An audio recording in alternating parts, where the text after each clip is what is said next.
Hi, this is Marnie Pehrson and Sue Painter back with the online business reality show, or Marnie and Sue's Peep show, where we pull back the curtains on our businesses and give you an inside peek at what's happening.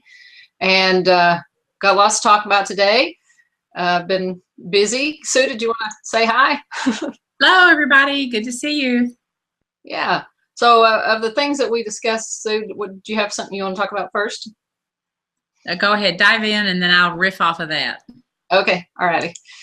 Okay, so I've been playing around with a few things. One is Clammr. It's an app that goes on your phone that Ellen Britt uses. I've seen Ellen do these little 18-second audios, and there's kind of an art to making something succinct in 18 seconds, and it'll cut you off, you know, if you go over 18 seconds. So I've made a couple of them and put them out, and they go on the Clammr site. You can like and share and listen to other people's or subscribe to people's channels on there.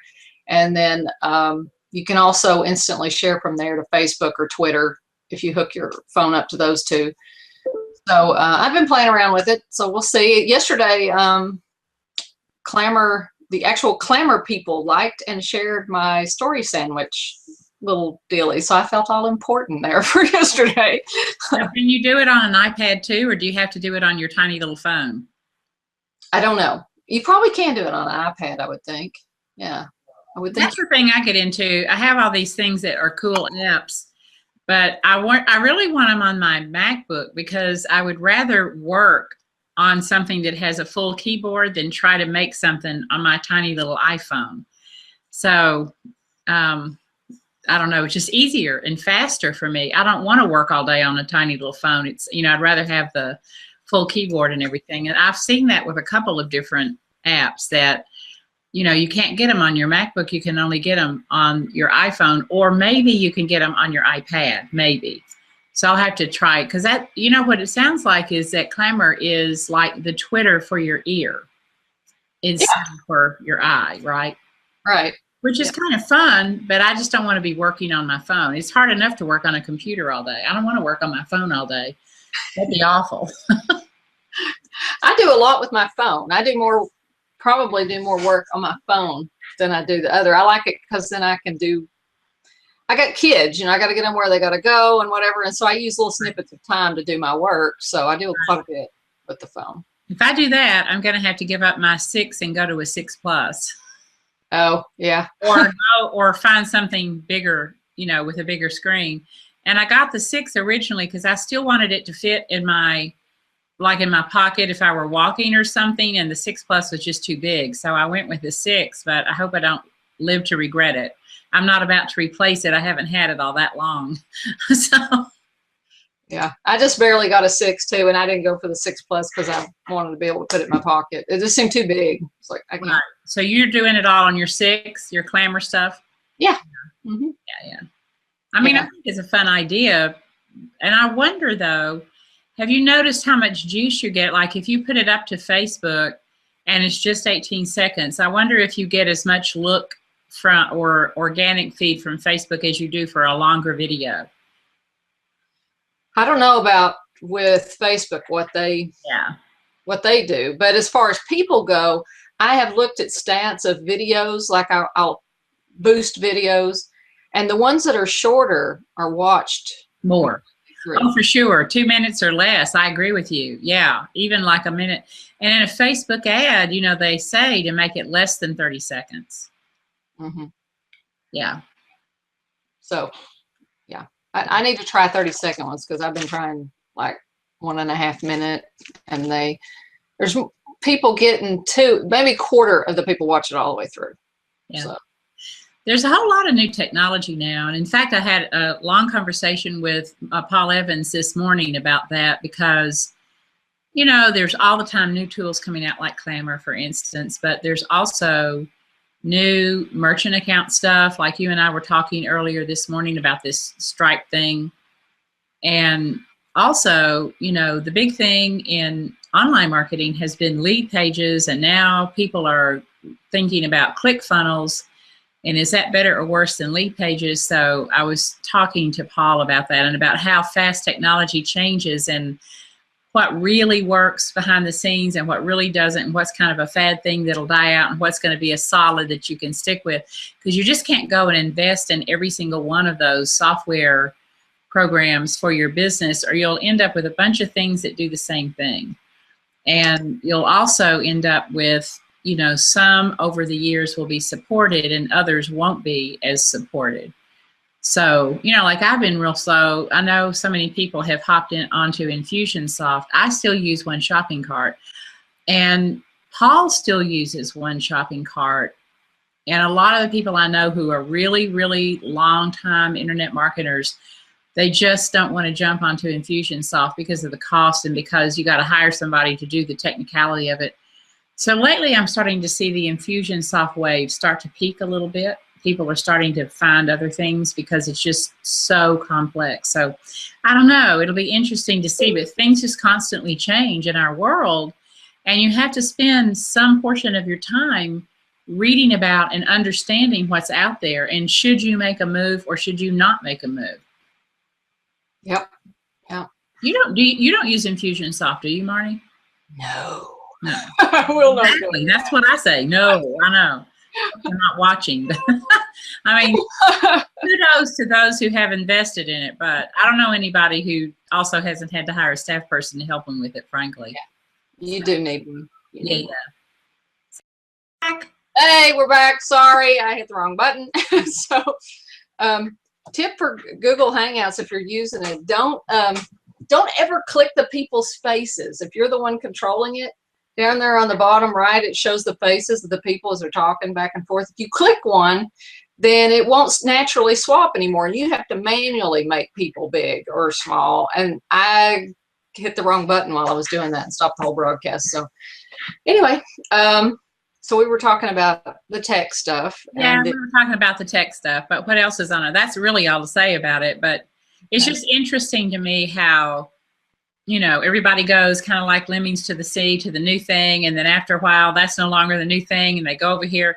But you can't do that for your main operating back end of your business, because you'll be constantly stirring your staff and yourself, trying to arrange and recast everything in the back end of your business. So you need to have that pretty solid and ongoing, or at least in my opinion, you do.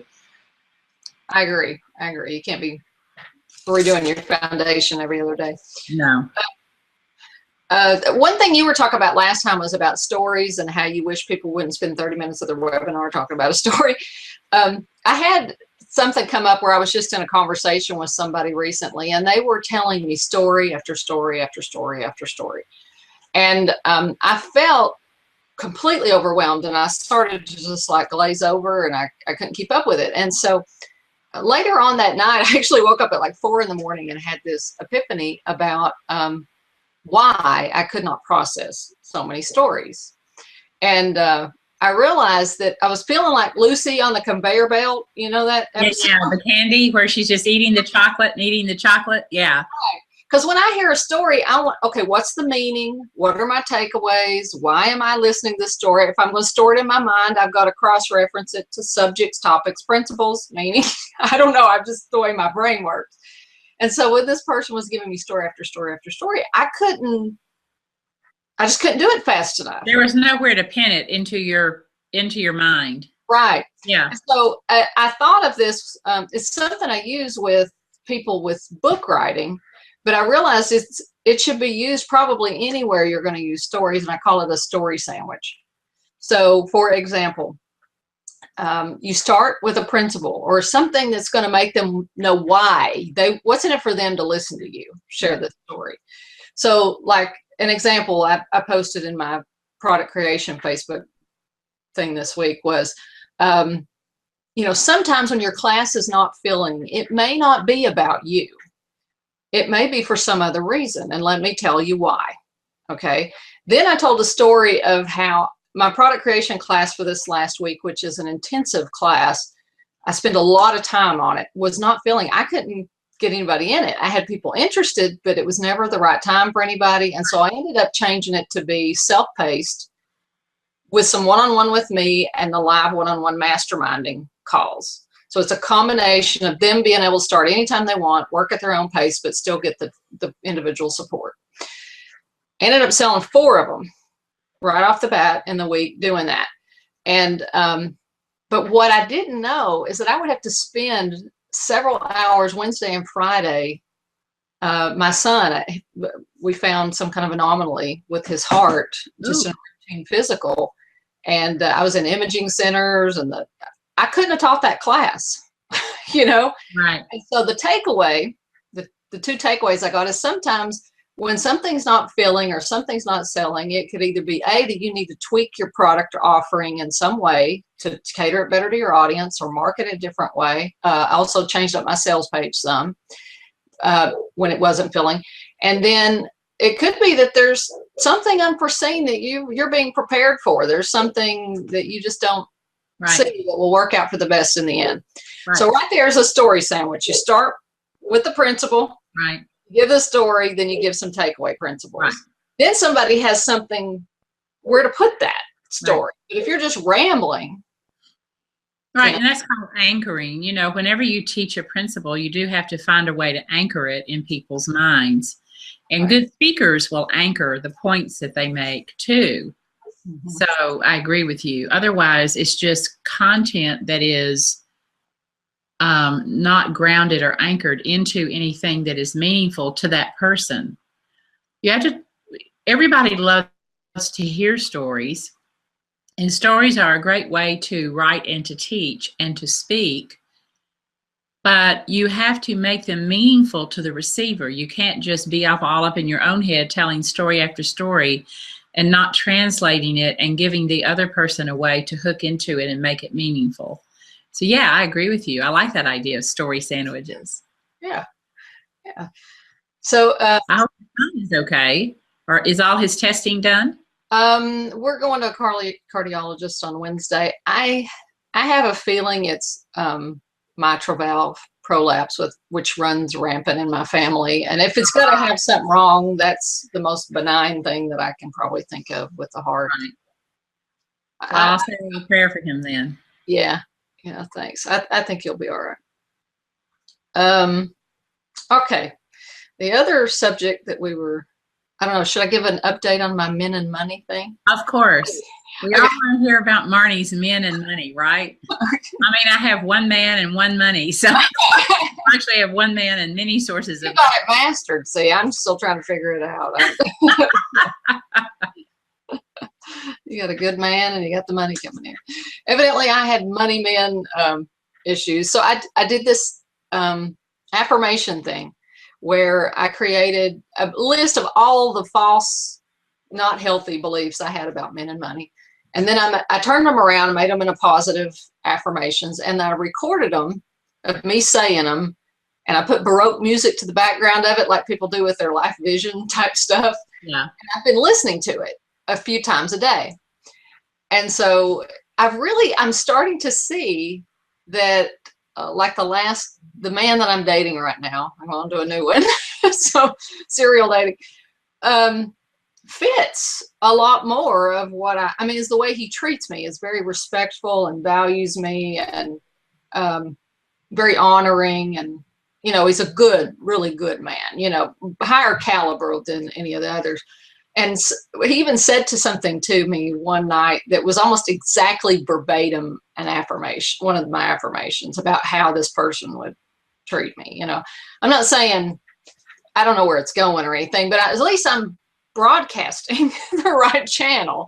So that's kind of interesting.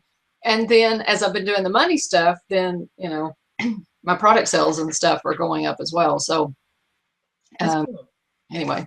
That's cool. You could probably sell that little MP3. I am going to. I'm going to turn it into a list of like a PDF and an audio. I need to get some royalty-free music to put on the background of it. Yeah. And just, I'm thinking of doing lots of little affirmation videos and selling them for like $2.99 or something. You know, just little. I thought about doing that too for mindset stuff. You and I never lack for ideas. What we look for is the time to implement all those ideas and try to figure out which of the ones will actually monetize the best and the fastest, whether it's a $2.99 thing or with a lot of volume, or whether it's a $4,000 thing with less volume. you know, you really have to weigh all of that and figure it out, because you don't have time to create all that comes out of your fertile brain. I don't either. And that's, I think, the curse of a lot of entrepreneurs. In fact, I was just working with a lady last night. She sent an email, and I was kind of looking at it because I'm going to work with her here later on today after the Peep show is over. And she's like, after all these years, she can't succinctly tell me who she works with and what it is that she does. And more, I just grab around that like a python. I'm like, if you don't have that, the rest of your business, you're going to struggle. You've got to know what it is that you offer people and who specifically do you offer it to. And, you know, all this thing about, well, any entrepreneur that does that doesn't cut it. You've got to really narrow it down. So I've been thinking about that a lot, because then I also, and you also, have to keep like a pretty narrow focus. There are a lot of things that we could do for a lot of different people, but who is it that we really want to serve, and where is our sweet spot in terms of the time that we put into our business and the income that we generate? So I know I've thought about that whole affirmation thing. There's so many people who need confidence, and the name of my business is Confident Marketer. And I've thought about doing those little, like tiny little affirmation things, or just podcasts that are inspirational. I don't know. We'll see how that goes. But let me know if you decide to do those. I think it's cool. And, you know, this whole thing about affirmations and visioning and having kind of that clear channel in your mind of what it is that you want to create. I have forever and ever been a huge component of doing, proponent, I should say, not component, of doing vision boards. And I've done dozens, if not hundreds of them in my life. And when we got back to Nashville a week or two ago, Bill and I really decided we were going to start cleaning out and winnowing down again, because we have paper around here, you know, we haven't used in a while. So I ran across this folder where I did this soul collage workshop with a gal over in Knoxville when we still lived there. And I made two little collages that were about the size of, you know, small, like maybe 5 by 7 or something. And one of them, every single thing on that, I haven't looked at that in 5-6 years. Every single thing on that collage has come to pass. Every single thing. And I haven't even, I forgot that I had done the card, to be honest. Now the other one, there were 2 that I did that day, and the other one, not so much. And I kind of remember the day I was doing them, I was always kind of dissatisfied with the other one. I was trying to make something that was 3D and would come out from the card, and I don't know, I messed around with it. It was more about the technique than about what was going into the card. The other one was just a flat card, and I put all these different little things onto it and fitted it together kind of like a puzzle. And that one, the one that's not 3D, the flat one, I still love what I made, and I hadn't even looked at it in 6 years. I mean, I came home and stuck it in a drawer, and I've never looked at it, and I dug it out. After all, we've moved, and it came here in a box, and I unpacked the box, and now I'm going through all this paper. It's amazing to me, like, how it sets up your mind. Mm-hmm. And I see that in people. I mean, I see people who I can't work with who, no matter what you bring to them as a potential for them, they have some reason out of the gate that it won't work for them, or that it'll be too hard, or that it really wouldn't work, or that, well, it'll work for everybody else, but it won't work for me, or blah, blah, blah, all that stuff. And I've learned that as much as those people need help, and as much as I would love to show them how open the world is to so much opportunity, they are just as hell-bent on not seeing the opportunity as I am hell-bent on wanting them to see the opportunity. And it's just like loggerheads, and I can't spend my time doing that. I have to find people who already know that they want to open themselves to that world. And so it's sad to me. I mean, it makes me cry. It really is a sad thing. But this whole thing about affirming what you're moving toward rather than affirming what you don't want, that's such a big mistake, to keep affirming what you don't want. Yeah, totally. Yeah. I've had similar things happen where I'll be going through filing things and I'll find where I wrote down my goals and stuff has happened that I haven't even thought about, totally not even set the goal. It's almost the best kind that just come out of nowhere and they, hey, I did that, I know. It's kind of fun. And I'm kind of like thinking about it right now because I like to do vision boards. I try to do one about quarterly. And usually I keep them up right behind my computer on my desk. With this particular one, because it was at a workshop and she handed everything to us in a folder after it was over, I just came home and stuck the folder somewhere and I never did actually put them out. But I don't know if I've told the people who watch this show this story or not, but I had a vision board for 20 years that had a beach house on it. And knew I always wanted a house at the, down on the Gulf somewhere. And then 4 years ago, when Bill and I started looking around down there, and we were looking for something really small and inexpensive because we just want to kind of dip our toe in it. And we saw this little neighborhood, and we went looking in this little neighborhood to see what was on the market. And it was on the canals that go out to the Gulf. So, the tide came in and out, was right on the water. And we drove up to this one little dinky place that was almost no money. I mean, you could have bought it literally on a credit card. And we walked in and it was dumpy and old and needed paint, but the hair stood up on the back of my neck because it looked exactly like what was on that vision board, what I had glued down 20 years ago. Exactly like in the inside. And I turned around to Bill and he looked at me and I looked at him and I was like, I just can't even believe this. We ended up buying that place. We lived there for 2 winters and we sold it last May at a huge profit, made good money. And now we have another place down there. But it was just amazing to me that I had been staring at that picture behind my desk for 20 years. And not the outside, but the inside looked exactly like what was on that vision board. Wow. That was weird to me. I mean, it kind of weirded me out. Yeah.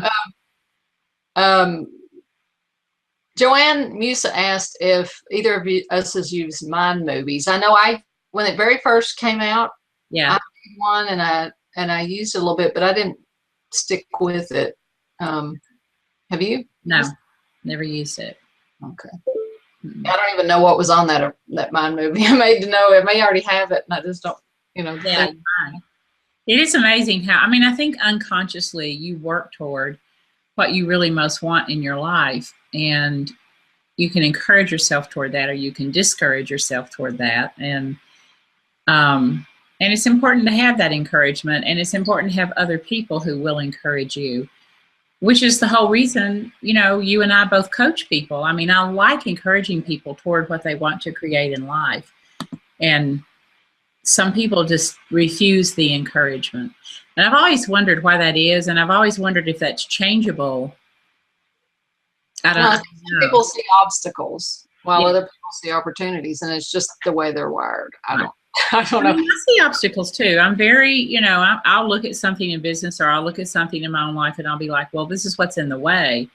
And then I can make a choice. I'm either not willing to remove that obstacle or I'm willing to remove that obstacle. And I think sometimes it's deep-seated and you really have to have help with like energy work or what you do, healing, simple heat. No, what's it called? Simply Healed energy work. I was going to say simple healing, simply healed, or things that can push those energetic barriers. You have to be willing to have that stretched around you so that you can let go of those, become to a place where you're willing to let go of whatever that barrier is.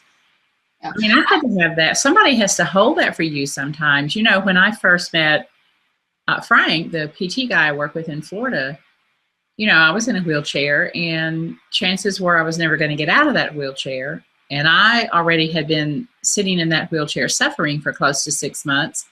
And my mindset was, I'd like to get out of it, but the pain's really bad and I don't know if I'll be able to get out of it. It was him who stuck me up on parallel bars and made me hang on and said, I'm going to sit here and you're going to stand there and hang on to those parallel bars and we're going to see if you can move your foot just 1/4 of an inch. And if you can do it, I can help you walk again. He wasn't really willing to give up.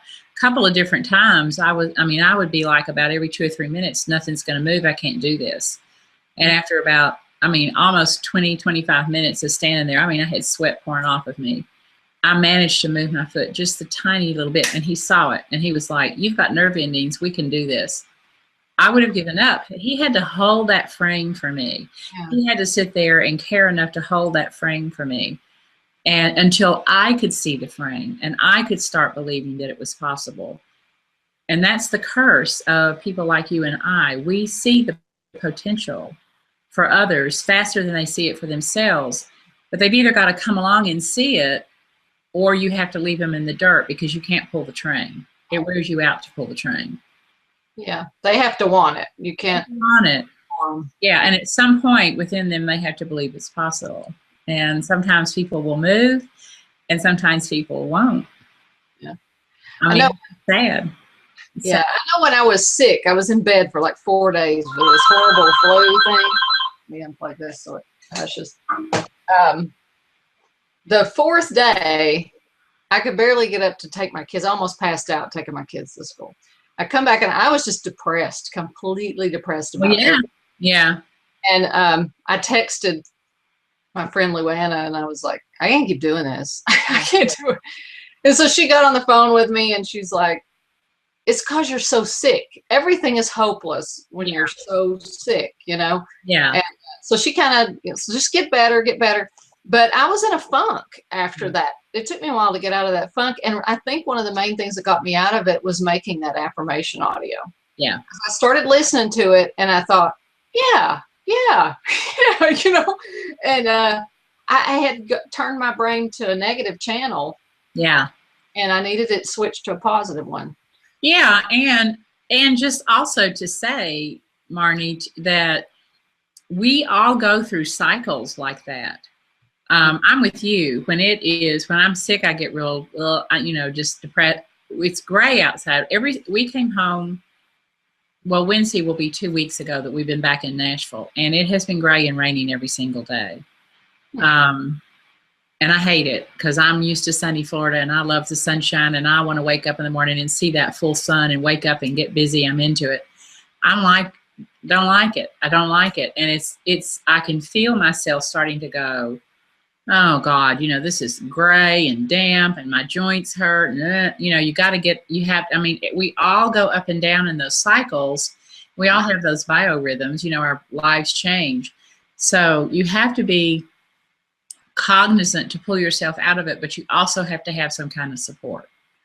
And so I don't know, it's so part of it is self-responsibility, and part of it is knowing that you can't do this alone. You can't run your life and run your business and all that alone. You just can't. It's complicated, and you need somebody like a Luann to be able to say, well, it's just because you're sick, Marnie, you'll feel better.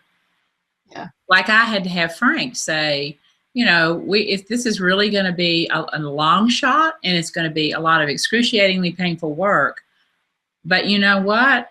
I see that this is possible, and you're sitting in that wheelchair or hanging onto these parallel bars, and you're not seeing that it's possible, but I'm telling you it's possible. And I had to look at him and in that moment trust that what he said was right, and that I then had to become willing to take anything he did, any pain, in order to have what I have now. Yeah. Now, if it had just been any Joe Blow off the street who'd said you can walk again, I mean, his credibility played into that too. Yeah, his credibility was and is amazing. Yeah, yeah. So cool. Well, we're to the end of our time. We're sorry we cut you guys off and then had to jump back on again.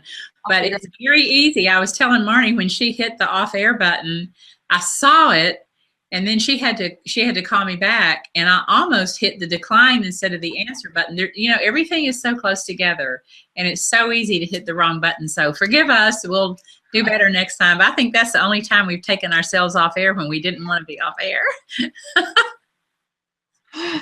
I'll piece it together. Yeah, you do that. Okay, well, we'll see you next time. And Marnie, I'm so glad that you're feeling better. And I'll be thinking about you and your son at the cardiologist. Hope everything goes well. All right. Thanks. Okay. Take care, everybody. Bye-bye.